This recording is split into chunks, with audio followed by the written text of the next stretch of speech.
Hello everyone and welcome back to another tutorial of Midjourney.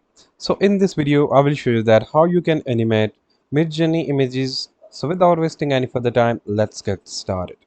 So as you can see, I have generated the image of this person and I would like to animate it, and I would like him to speak to the camera.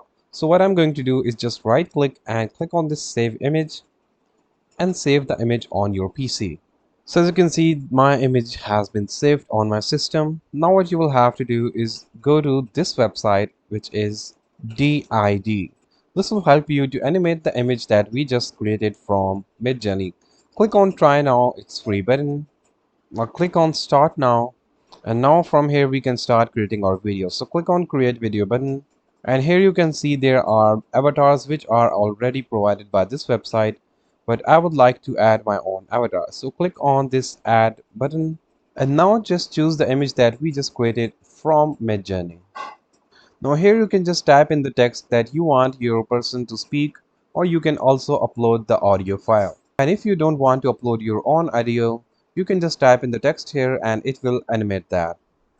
And here you can see I have added my text. Now just click on this generate video button. And as you can see, our video is being generated. Our Midjourney character is now animated. That's how simple it Hello is to animate Midjourney everyone and characters. welcome to I Easy hope this Tricks video was app. useful for you. Don't forget to like and subscribe to our channel. Thanks for watching and see you in the next video.